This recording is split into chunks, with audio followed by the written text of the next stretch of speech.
Hello everyone. तो आज हम लोग पढ़ने वाले हैं टेंसेस के सबसे इंटरेस्टिंग टॉपिक के बारे में, जो कि है प्रेजेंट कॉन्टिन्यूअस टेंस।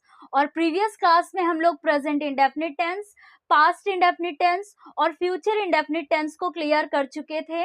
और आज की जो हमारी क्लास है ये है प्रेजेंट कॉन्टिन्यूअस टेंस की, जो कि काफी इंटरेस्टिंग टॉपिक होने वाला है। तो चलिए स्टार्ट करते हैं। Myself Divyanshi Dwivedi, welcome to our YouTube channel Gyanoday के गुरुजी। तो चलिए स्टार्ट करते हैं और देखते हैं कि इसकी पहचान क्या होती है, क्या हेल्पिंग वर्ब इसमें यूज होती हैं और किस प्रकार से इसमें वर्ब का यूज किया जाता है। तो चलिए सबसे पहले हम लोग देखते हैं प्रेजेंट कॉन्टिन्यूअस टेंस के बारे में। तो प्रेजेंट कॉन्टिन्यूअस टेंस, तो इसमें सबसे पहले हम लोग इसकी पहचान की बात करेंगे। यदि हिंदी वाक्यों में लिखे हुए वाक्य आते हैं तो किस प्रकार से हम लोग पहचानते हैं कि आखिर ये प्रेजेंट कॉन्टिन्यूअस टेंस का ही वाक्य है। तो सबसे पहले देखते हैं इनकी पहचान को। तो देखिए प्रेजेंट कॉन्टिन्यूअस टेंस, तो इस टेंस के वाक्यों में कार्य का जारी रहना पाया जाता है। तो इस प्रकार से हम कह सकते हैं कि ये जो प्रेजेंट कॉन्टिन्यूअस टेंस के हिंदी में लिखे हुए वाक्य होते हैं, इनमें कार्य का जारी रहना पाया जाता है। जैसे यदि हम बात करें तो इसमें हम लोग टॉपिक ही देखते हैं प्रेजेंट। प्रेजेंट मीन्स जो हमारा अभी का समय चल रहा है, वर्तमान समय, ठीक है। और कॉन्टिन्यूअस की बात करें तो कॉन्टिन्यूअस मीन्स कॉन्टिन्यू, जो जारी है, ठीक है, जारी है। और टेंस आप सभी जानते हैं काल समय, ठीक है। तो सबसे इजी वे में हम कह सकते हैं कि इस टेंस में वाक्यों में कार्य का जारी रहना पाया जाता है। जैसे मैंने कहा कि बच्चे खेल रहे हैं, रिया पढ़ रही है, या मैं पढ़ा रही हूँ, आप सभी पढ़ रहे हैं। तो ये कार्य क्या है, जारी रहने का बोध कराता है, ठीक है। तो इस प्रकार से सबसे पहले हम लोगों ने देखा कि इसमें कार्य का जारी रहना पाया जाता है। और यदि नेक्स्ट उसकी बात करें रूल की, तो इसमें देखिए ऐसे हिंदी वाक्यों के क्रियाओं के अंत में, क्रिया आप जानते हैं जो मेन वर्ब होती है, जो हिंदी में लिखे वाक्य होंगे उनकी मेन वर्ब के अंत में जो हमारी मुख्य क्रिया होती है उसमें क्या आएगा, देखिए रहा है, रही है, रहे हैं, रहे हो और रहा हूं। इस प्रकार से ये शब्द देखने को मिलेंगे। यदि हिंदी में वाक्य लिखे हुए हैं तो उनके लास्ट में हमें क्या मिलेगा, पहचानने का सबसे अच्छा तरीका है। और इसी प्रकार से हम लोग इनको पहचानते भी हैं। तो देखिए रहा है, रही है, रहे हैं, रहे हो और रहा हूं। यदि इनमें बात करें रहा है तो मैंने कहा मोहन पुस्तक पढ़ रहा है, तो देखिए रहा है, ठीक है। यदि मैं कहूं कि रिया अपने स्कूल जा रही है, तो देखिए रही है आया ना। बच्चे खेल रहे हैं, तो इस प्रकार से इन, और तुम कहाँ जा रहे हो, तो ये भी देखिए लास्ट का आया वर्ड कि रहे हो, है ना, इस प्रकार से। या मैं कहूं कि मैं खाना खा रहा हूं, तो देखिए क्या आया, रहा हूं, ठीक है। तो इस प्रकार से ये वर्ड्स हम लोग को देखने के लिए मिलते हैं जो हिंदी में लिखे हुए होते हैं, ठीक है, हिंदी वाक्यों में। तो इस प्रकार से हम लोग आसानी से पहचान सकते हैं कि ये प्रेजेंट कॉन्टिन्यूअस टेंस का वाक्य है, ठीक है। तो सबसे पहले हम लोग अब इसमें बात करेंगे। तो देखिए इतना हम लोग को क्लियर हो गया कि प्रेजेंट कॉन्टिन्यूअस टेंस में कॉन्टिन्यूअस से ही आप लोग तुरंत पहचानिए कि कॉन्टिन्यूअस मीन्स कॉन्टिन्यू, मीन्स जिसमें कार्य का जारी रहना पाया जाए, ठीक है। तो इतना याद रखिएगा कि इसमें कार्य का जारी रहना पाया जाता है। और दूसरी बात कि इनके लास्ट में क्या आता है, अंत में कौन से शब्द आते हैं, रहा है, रही है, रहे हैं, रहे हो, रहा हूं, इस प्रकार के शब्द आते हैं।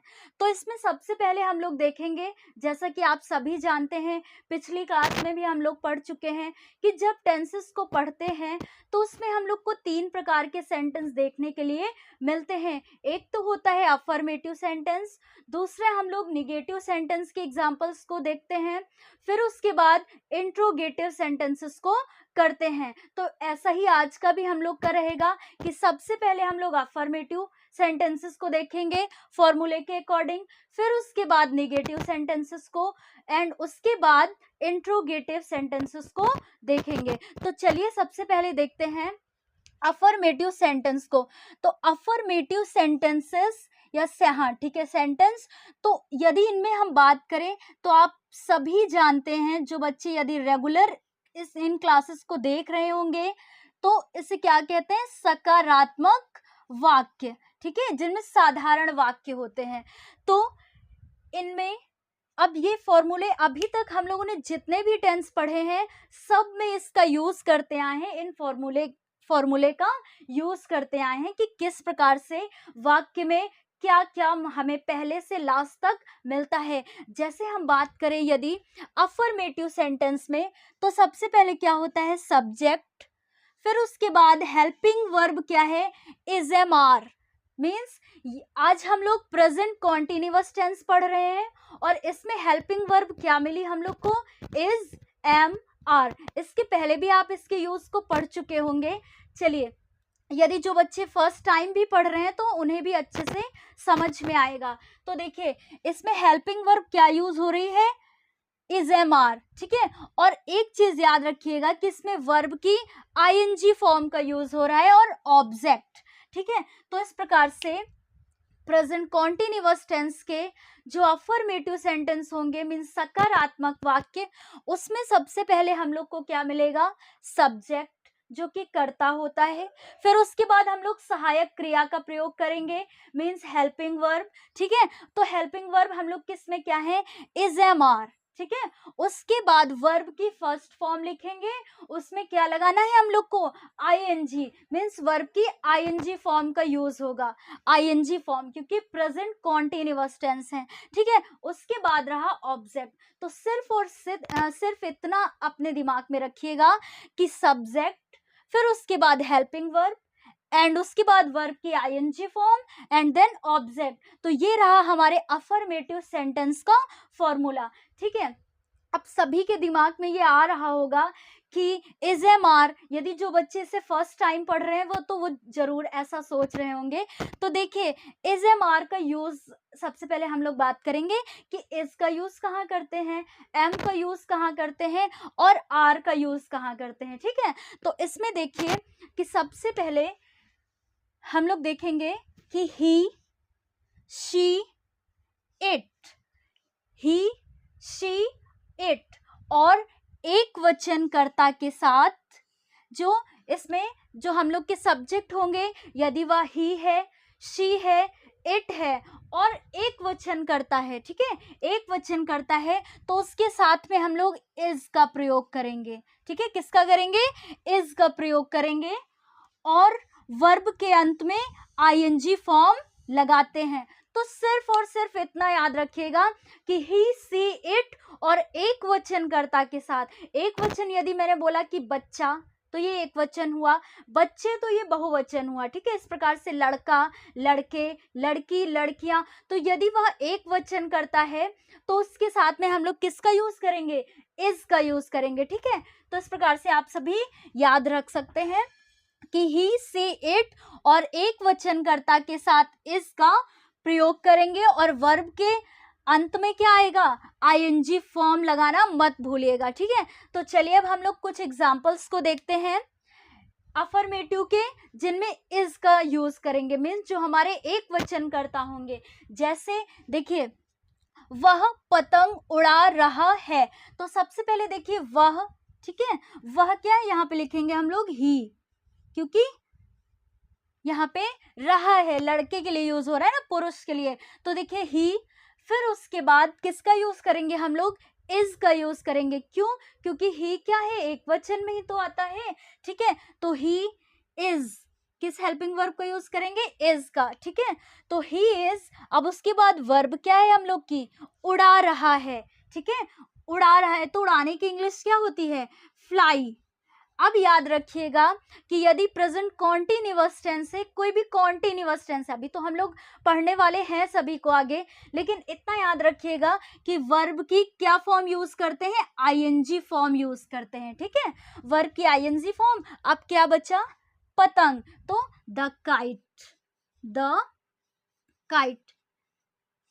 अब देखिए इसमें जो बच्चे यदि फर्स्ट टाइम भी पढ़ रहे होंगे तो उनको भी कोई भी कंफ्यूजन नहीं होगी कि यदि अफर्मेटिव सेंटेंस है और अफर्मेटिव सेंटेंस में यदि कर्ता जो हमारा सब्जेक्ट होता है वह एक वचन है तो हम लोग उसमें क्या यूज करेंगे, इज का यूज करेंगे। ठीक है, तो देखिए हमारा कंप्लीट सेंटेंस क्या बना, he is flying the kite, वह पतंग उड़ा रहा है। लास्ट में देखिए क्या आया, रहा है। तो इस प्रकार से हम लोग पहचानेंगे कि ये प्रेजेंट कॉन्टिन्यूअस टेंस का एग्जाम्पल है। और यदि इंग्लिश में देखेंगे तो इज हेल्पिंग वर्ब का यूज हुआ है और वर्ब की कौन सी फॉर्म लगी, यहाँ पे आईएनजी फॉर्म का यूज हुआ है। ठीक है, तो ये प्रेजेंट कॉन्टिन्यूअस टेंस है। आई थिंक सभी को समझ में भी आ रहा होगा। उसके बाद हम लोग बात करते हैं, देखिए राम पत्र लिख रहा है। तो देखिए राम सब्जेक्ट हुआ हमारा यहाँ पे, और राम कैसा सब्जेक्ट हुआ, एक वचन करता है ना, एक वचन करता। तो एक वचन करता है तो हम लोग हेल्पिंग वर्ब क्या लगाएंगे, इज का यूज करेंगे। ठीक है, तो राम इज और उसके बाद वर्ब की आईएनजी फॉर्म। तो सबसे पहले देखेंगे कि वर्ब क्या है इसमें, तो वर्ब है लिख रहा है, तो राइटिंग, राइटिंग। ठीक है, वर्ब की आईएनजी फॉर्म का यूज किया। तो देखिए हमने सब्जेक्ट लिखा, फिर उसके बाद सहायक क्रिया मीन्स हेल्पिंग वर्ब का यूज किया जो कि यहाँ पे इज लगाया, और उसके बाद वर्ब की आईएनजी फॉर्म। देन क्या बचा हम लोग का, ऑब्जेक्ट, तो द लेटर, द लेटर, पत्र।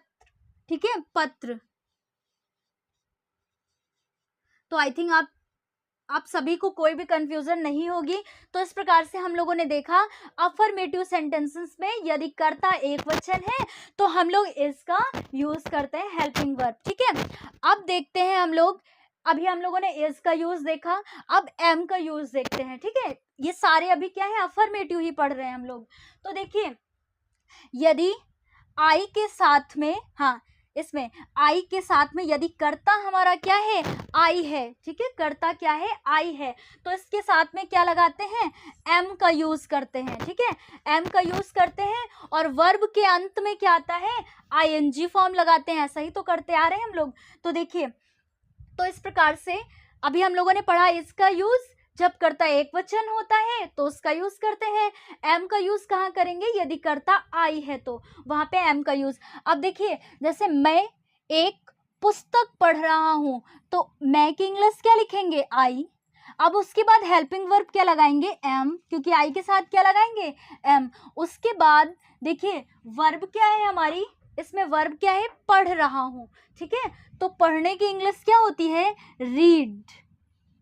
ठीक है, रीड। अब रीड है तो वर्ब की आईएनजी फॉर्म लगाना है। ठीक है, तो आई एम रीडिंग, अब क्या बच्चा, ऑब्जेक्ट क्या बच्चा हम लोग का, अ बुक मीन्स एक पुस्तक, तो अ बुक। तो देखिए इस प्रकार से हमारा सेंटेंस कंप्लीट हुआ, I am reading a book. ठीक है, इस प्रकार से अब हम लोग नेक्स्ट एग्जाम्पल को देखते हैं।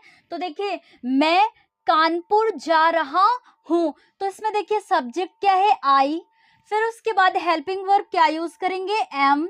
ठीक है, फिर उसके बाद वर्ब क्या है, जा रहा हूं, तो जाने की इंग्लिश क्या होती है, गो। और यदि ये हमारा क्या है, प्रेजेंट कॉन्टिन्यूअस है, तो इसमें हम लोग क्या लगाएंगे, वर्ब की आईएनजी फॉर्म, गोइंग। अब क्या हुआ, कानपुर, ऑब्जेक्ट क्या बचा, कानपुर, तो टू कानपुर।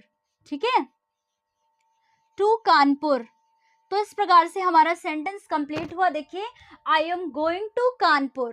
ठीक है, मैं कानपुर जा रहा हूं, I am going to Kanpur. देखिए कितना इजी है। तो अभी हम लोगों ने देखा कि यदि ही शी इट है तो उसके ही सी इट और एक वचनकर्ता के साथ हम लोग इज का यूज करेंगे, और यदि आई है तो उसके साथ में एम का यूज करेंगे। अब हम लोग देखते हैं कि आर का यूज कहाँ करेंगे। ठीक है, तो देखिए यू, वी, दे और बहुवचन कर्ता के साथ आर का यूज करते हैं। ठीक है, आर का यूज करते हैं और वर्ब के अंत में क्या आता है, आईएनजी फॉर्म। तो इस प्रकार से हम लोगों ने देखा कि यदि एक वचन है तो हम लोग इसका यूज करेंगे, और यदि बहुवचन है तो आर का यूज करेंगे, है ना। और यदि सब्जेक्ट हमारा आई है तो एम का यूज करेंगे, सिंपल, ठीक है। तो चलिए हम लोग देखते हैं अब, वे अपना समय नष्ट कर रहे हैं। तो देखिए सब्जेक्ट क्या है हमारा, वे, तो यहाँ पे क्या लिखेंगे, दे, ठीक है, दे, और ये हमारा क्या है, बहुवचन, ठीक है। तो इसमें क्या लगाएंगे, आर, दे आर। उसके बाद वर्ब क्या है, नष्ट कर रहे हैं, वेस्टिंग, वेस्टिंग, है ना। तो दे आर वेस्टिंग।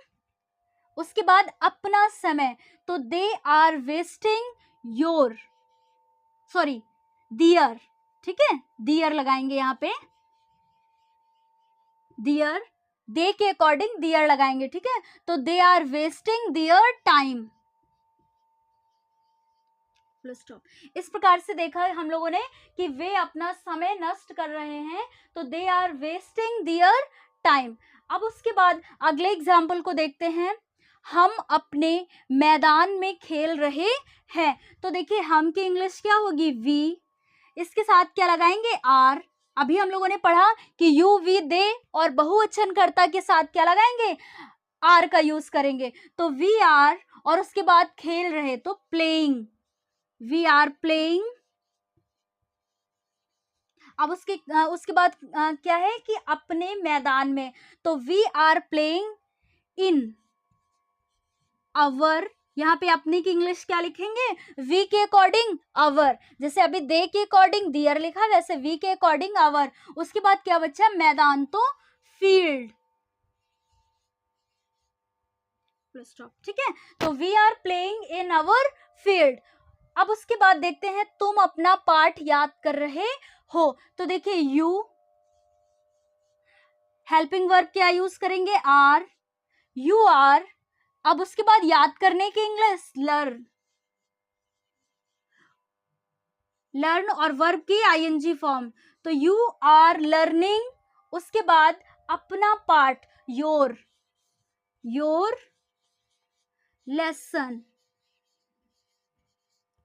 ठीक है। तो देखिए कि हम लोगों ने यू के अकॉर्डिंग यहाँ पे अपने की इंग्लिश क्या बनाई, योर, यहाँ पे वी के अकॉर्डिंग अपने की इंग्लिश क्या बनाई, अवर, फिर उसके बाद दे के अकॉर्डिंग अपने की इंग्लिश क्या बनाई, दियर, ठीक है। तो इसमें कंफ्यूज नहीं होइएगा आप सभी कि तुम अपना पाठ याद कर रहे हो, तो you are learning your lesson. तो इस प्रकार से हम लोगों ने अफर्मेटिव सेंटेंसेस को देख लिया है। इसके बाद अब कुछ निगेटिव सेंटेंसेस को देखते हैं, और उसके बाद अफर्मेटिव सेंटेंसेस को देखते हैं। तो यदि आप सभी इसका स्क्रीनशॉट लेना चाहें तो ले सकते हैं। तो चलिए हम लोग अब निगेटिव सेंटेंसेस को और इंट्रोगेटिव सेंटेंसेस को देख लेते हैं। इसके पहले अभी हम लोगों ने अफर्मेटिव सेंटेंसेस को देखा, और उसके फॉर्मूला को भी देखा साथ में, कि कैसे पहले हम सब्जेक्ट का यूज करते हैं, फिर इज एम आर का यूज करते हैं, फिर उसके बाद वर्ब की आईएनजी फॉर्म का यूज, और उसके बाद ऑब्जेक्ट का यूज करते हैं। तो वो रहा हमारे अफर्मेटिव सेंटेंसेस का रूल। और उसके बाद हम अब बात करेंगे इंट्रोगेटिव सेंटेंसेस और निगेटिव सेंटेंसेस की, ठीक है। तो सबसे पहले हम लोग देखते हैं निगेटिव सेंटेंसेस को। तो देखिए निगेटिव सेंटेंस में, निगेटिव सेंटेंस आप सभी जानते हैं कि क्या होते हैं, नकारात्मक वाक्य, नकारात्मक वाक्य, नकारात्मक वाक्य। तो इसमें भी सबसे पहले देखिए क्या होता है कि हमें सबसे पहले किसका यूज मिलता है या हम लोग करते हैं उसका यूज। तो देखिए सबसे पहले सब्जेक्ट, फिर उसके बाद helping verb is am are. अभी प्रेजेंट कॉन्टिन्यूअस में हम लोग किसका यूज करते आ रहे हैं, इज एम आर का ही यूज तो कर रहे हैं, तो is am are helping verb का यूज। और उसके बाद नॉट का यूज, निगेटिव है तो नॉट का यूज तो करना आवश्यक है, मीन्स जरूरी है, ठीक है। फिर उसके बाद वर्ब की आईएनजी फॉर्म, और उसके बाद ऑब्जेक्ट। तो इस प्रकार से हम लोगों ने देखा कि सबसे पहले सब्जेक्ट, फिर helping verb is am are, फिर उसके बाद नॉट, वर्ब की आईएनजी फॉर्म, ऑब्जेक्ट। तो चलिए कुछ एग्जांपल्स को हम लोग देखते हैं, और ये आप सभी अच्छे से जान गए हैं कि इज का यूज कहाँ करेंगे, एम का यूज कहाँ करेंगे, और आर का यूज कहाँ करेंगे, ठीक है। अभी हम लोगों ने देखा, तो चलिए देखते हैं, वह अपनी गुड़िया से नहीं खेल रही है। तो देखिए यहाँ पे वह, ठीक है, क्या है, यहाँ पे एक वचन है और रही है, तो इससे अर्थ आ रहा है कि यह स्त्रीलिंग के लिए यूज हो रहा है। तो हम लोग वह की इंग्लिश क्या बनाएंगे, शी। अब सी क्या है, एक वचन है, तो यहाँ पे हम लोग इज का यूज करेंगे, तो सी इज, ठीक है। तो हम लोगों ने सब्जेक्ट लिख लिया, फिर उसके बाद हेल्पिंग वर्ब का यूज भी कर लिया। अब उसके बाद नॉट लगाएंगे, क्यों, क्योंकि वाक्य में नहीं शब्द का यूज हुआ है और ये क्या है, निगेटिव सेंटेंसेस हैं, ठीक है। तो सी इज नॉट, अब उसके बाद वर्ब क्या है, खेल रही है, तो खेलने की इंग्लिश क्या होती है, प्ले। और प्ले तो हम लोग कॉन्टिन्यूअस पढ़ रहे हैं, तो क्या लगाएंगे, आईएनजी फॉर्म, तो प्लेइंग, ठीक है। तो सबसे पहले सब्जेक्ट, फिर उसके बाद हेल्पिंग वर्ब, उसके बाद नॉट, फिर वर्ब की ING form, means main verb में हम लोग क्या लगाएंगे, आईएनजी फॉर्म। उसके बाद क्या बचा, अपनी गुड़िया से, ठीक है। तो she is not playing with, से के साथ भी कह सकते हैं ना, विथ हर। शी हमारा, शी के अकॉर्डिंग क्या लगाएंगे, अपने की इंग्लिश हर, ठीक है। तो she is not playing with her doll, गुड़िया को इंग्लिश में क्या बोलेंगे, डॉल।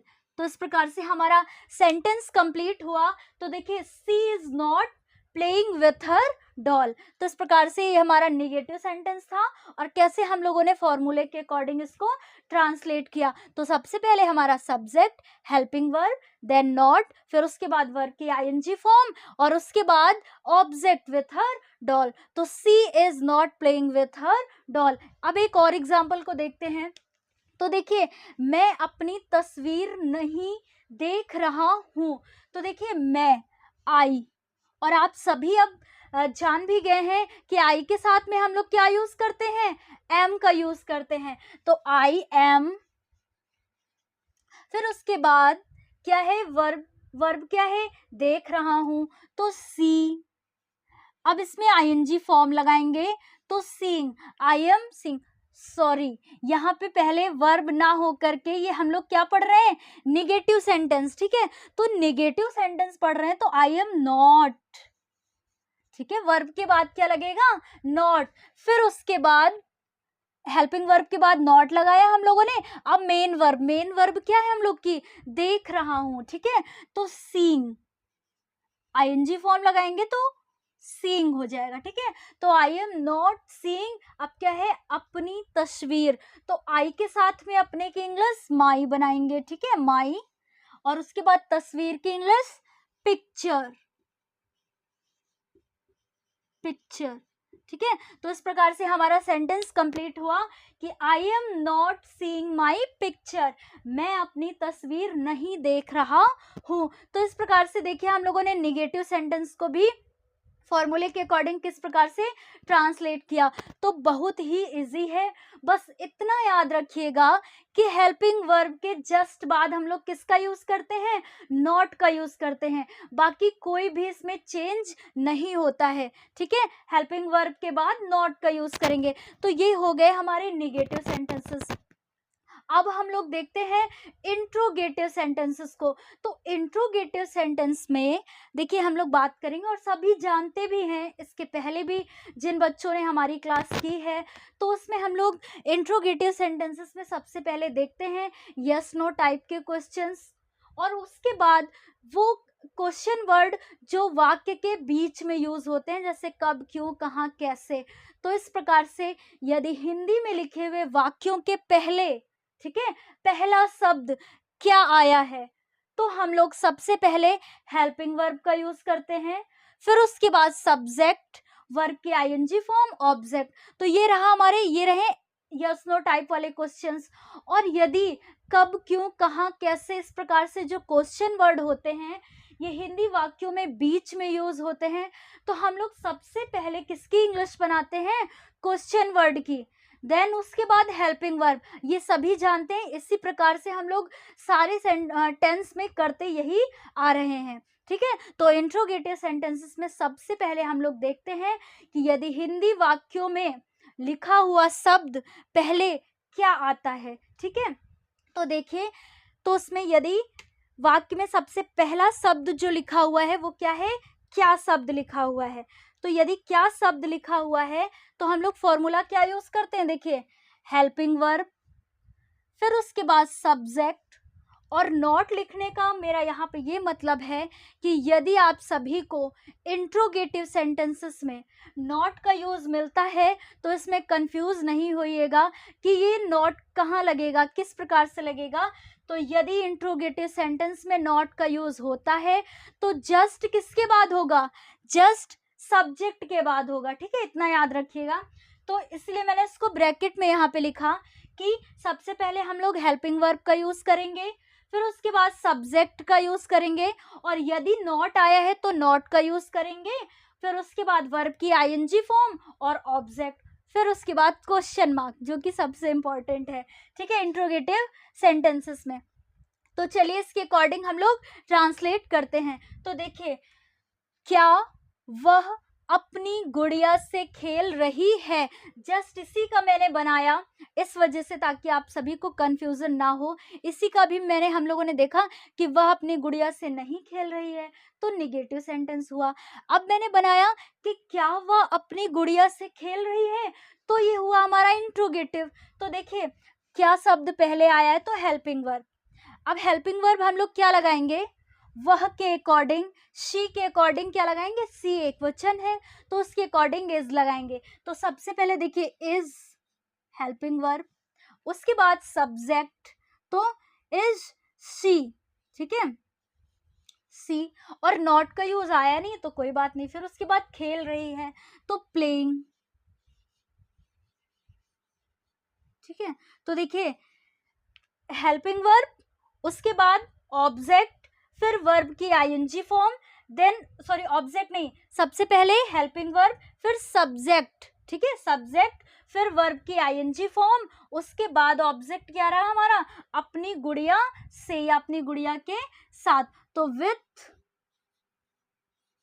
हर, सी के अकॉर्डिंग क्या आया, हर, विथ हर डॉल, और उसके बाद क्वेश्चन मार्क। तो ये हमारा कंप्लीट सेंटेंस बना, she is playing with her doll, sorry with, ठीक है, विथ हर डॉल। देखिए, क्या मैं अपनी तस्वीर देख रहा हूं, ठीक है, क्या मैं अपनी तस्वीर देख रहा हूं, तो मैं, आई के अकॉर्डिंग क्या आएगा, एम, ठीक है, आप सभी जानते हैं अब। तो देखिए एम, फिर उसके बाद आई, सब्जेक्ट रहा हमारा, नॉट है नहीं, वर्ब की आईएनजी फॉर्म, यदि नॉट होता तो यहाँ पे नॉट लग जाता। तो देखिए एम आई, उसके बाद वर्ब क्या है, देख रहा हूं, तो सीइंग, सीइंग, ठीक है, एम आई सीइंग, उसके बाद क्या आया, अपनी तस्वीर, तो आई के साथ में माई, माई पिक्चर,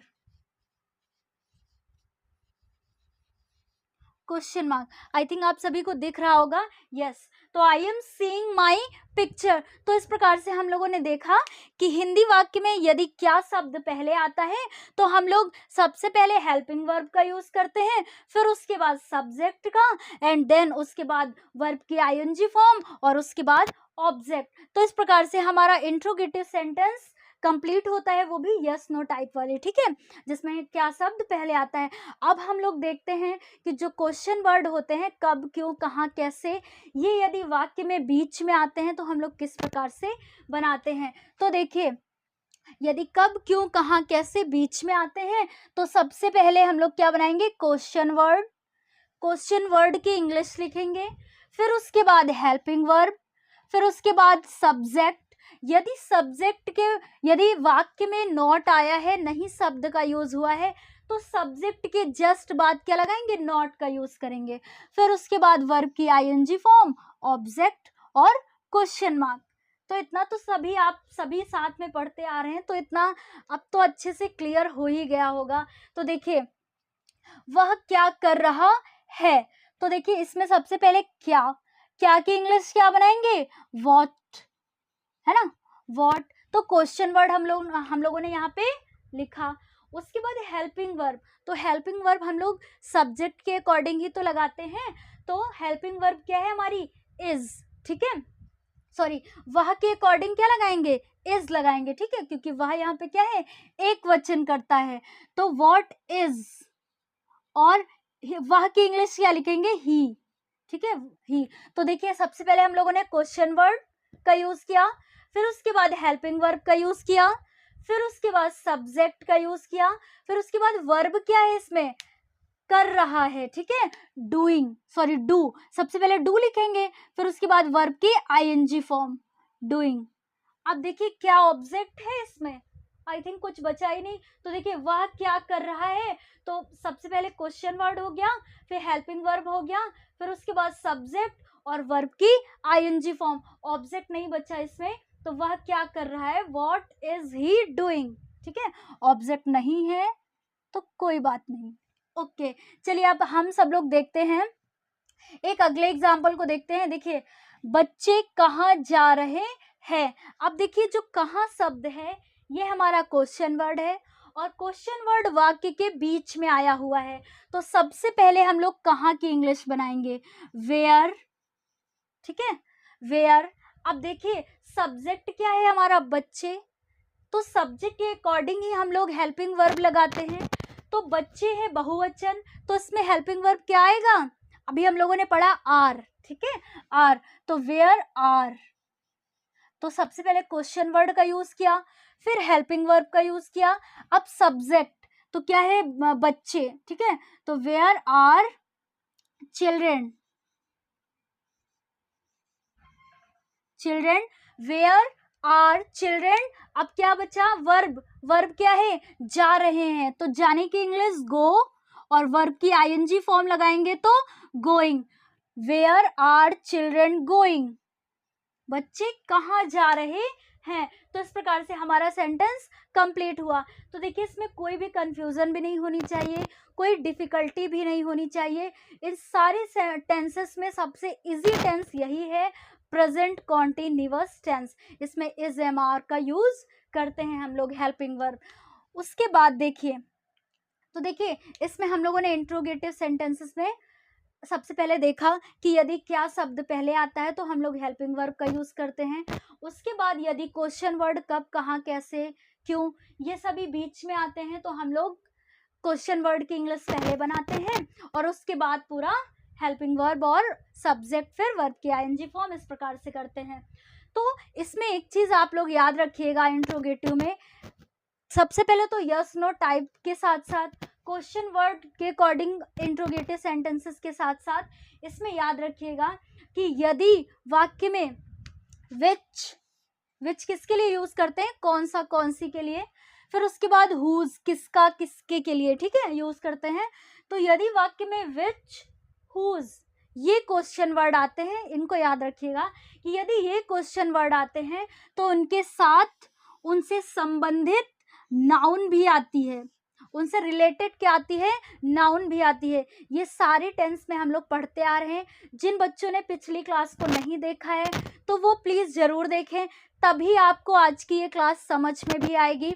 इसके पहले भी हम लोगों ने इसी प्रकार से इंट्रोगेटिव सेंटेंसेस को देखा था, ठीक है। तो यदि वाक्य में विच, हुज क्वेश्चन वर्ड आते हैं तो उससे रिलेटेड क्या आती है, नाउन आती है। जैसे एग्जाम्पल में हम लोग देखते हैं, तुम कौन सी पुस्तक खरीद रहे हो, तो इसमें सबसे पहले हमारा कौन सी, ये क्वेश्चन वर्ड आया है, ठीक है, ये क्वेश्चन वर्ड आया है, तो देखिए विच, कौन सी के लिए क्या यूज करते हैं, विच।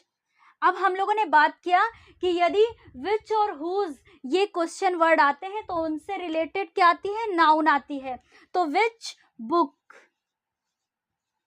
ठीक है, कौन सी पुस्तक, ये हमारा साथ में आया, ठीक है, कौन सी पुस्तक, तो विच बुक। अब ये रहा हमारा क्वेश्चन वर्ड और उससे रिलेटेड नाउन। अब हम लोग देखेंगे हेल्पिंग वर्ब को लगाएंगे, ठीक है, हेल्पिंग वर्ब क्या लगाएंगे, सब्जेक्ट के अकॉर्डिंग, सब्जेक्ट क्या है, यू, यू के अकॉर्डिंग क्या लगाएंगे, आर, और फिर उसके बाद सब्जेक्ट क्या है, यू।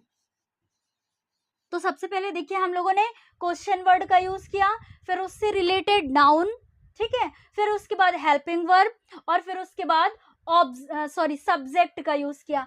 अब सब्जेक्ट के बाद वर्ब क्या है, वर्ब है खरीद रहे हो, ठीक है, तो खरीदने की इंग्लिश बाय, खरीदने की इंग्लिश क्या होती है? बाय, और आईएनजी फॉर्म लगाएंगे तो बाइंग, ठीक है। तो which book are you buying, ठीक है, question mark, which book are you buying. तो इस प्रकार से ये हमारा सेंटेंस बना कि तुम कौन सी पुस्तक खरीद रहे हो, which book are you buying. तो इस प्रकार से हम लोगों ने देखा कि यदि विच हुज, यदि हुज का भी यूज होता तो उससे जस्ट हम लोग उसके बाद क्या लगा देते हैं, उससे रिलेटेड नाउन जरूर आती, ठीक है। तो मैंने इसका एक ही एग्जाम्पल यहाँ पे लिखा है। इस प्रकार से यदि आपको ये समझ में आ जाएगा तो आप कई सारे कर सकते हो, किसी भी प्रकार से कर सकते हैं, ठीक है। अब इसके साथ सिर्फ और सिर्फ एक बात का और याद रखिएगा कि इंट्रोगेटिव सेंटेंसेस में सबसे पहले हम लोगों ने यस नो टाइप क्वेश्चंस को देखा, फिर उसके बाद यदि क्वेश्चन वर्ड बीच में आता है, फिर उसके बाद देखा कि यदि विच और हुज क्वेश्चन वर्ड आता है तो उससे रिलेटेड नाउन आती है। अब एक चीज़ को और आप सभी याद रखिएगा, दिमाग में बिठा लीजिएगा हमेशा के लिए कि यदि प्रश्नवाचक शब्द, प्रश्नवाचक शब्द में जो क्वेश्चन वर्ड है ही कर्ता का कार्य कर रहा है, ठीक है, कर रहा है। कर्ता का कार्य मीन्स यदि हम कहें कि क्वेश्चन वर्ड ही सब्जेक्ट का कार्य करे, ठीक है, सब्जेक्ट का कार्य करे, तो वहां पे किस प्रकार से हम लोग ट्रांसलेट करते हैं, मीन्स यदि हिंदी में वाक्य लिखा हुआ है और उसमें कर्ता नहीं दिया हुआ है, ठीक है, और ऐसा क्वेश्चन वर्ड है जो स्वयं कर्ता का कार्य कर रहा हो, तो यदि इस प्रकार से आपको सेंटेंस मिलता है तो उसे किस प्रकार से हम लोग ट्रांसलेट करेंगे, तो चलिए देखते हैं।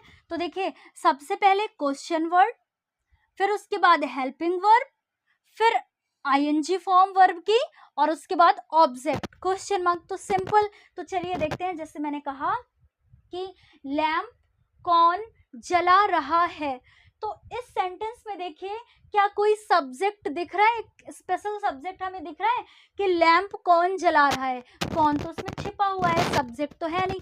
तो सब्जेक्ट जो ये कौन है हमारा क्वेश्चन वर्ड, यही सब्जेक्ट का कार्य कर रहा है, ठीक है, यही तो कर रहा है।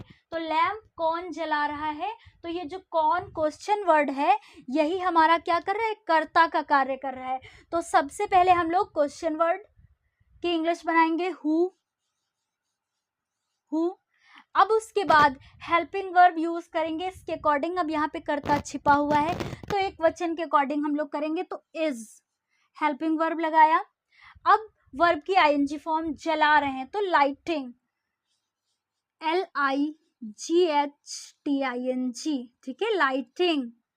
हु इज लाइटिंग लैम्प या द लैम्प। तो क्वेश्चन मार्क, ठीक है। तो इस प्रकार से हम लोगों ने देखा कि लैम्प कौन जला रहा है, who is lighting the lamp. तो ये हमारा कंप्लीट सेंटेंस हुआ। आई थिंक जो बच्चे सिर्फ फर्स्ट टाइम भी देख रहे होंगे, जिन्होंने आज ये प्रेजेंट कॉन्टिन्यूअस टेंस पहली बार पढ़ा है, उन्हें समझ में आया होगा। यदि आपको समझ में आया है तो प्लीज कमेंट बॉक्स में जरूर बताइएगा। और इसके साथ साथ यदि जो बच्चे आज ये पहली बार क्लास को देख रहे हैं और इसके पहले क्लासेस को नहीं देखा है, तो प्लीज़ प्लेलिस्ट में जा करके इन वीडियोस को जरूर देखिएगा। इससे पहले present indefinite tense, past indefinite tense और फ्यूचर इंडेफिनिट टेंस को पढ़ाया जा चुका है। अब आज हम लोगों ने पढ़ा प्रेजेंट कॉन्टिन्यूअस टेंस को, और कल की जो हमारी क्लास होगी उसमें हम लोग पढ़ेंगे पास्ट कॉन्टिन्यूअस टेंस के बारे में, देन फ्यूचर कॉन्टिन्यूअस टेंस। इस प्रकार से हम लोग का सीक्वेंस चलेगा टेंसेस का। तो यदि इस क्लास में आपको कोई भी कंफ्यूजन रही हो तो प्लीज कमेंट बॉक्स में लिख करके जरूर बताइएगा, और साथ साथ में प्लीज लाइक भी कीजिएगा। उससे मोटिवेशन मिलता है और आगे काम करने की इच्छा भी होती है। तो इस प्रकार से यदि आप सभी को ये क्लास पसंद आई हो तो please like, share and subscribe करना ना भूलें। Thank you.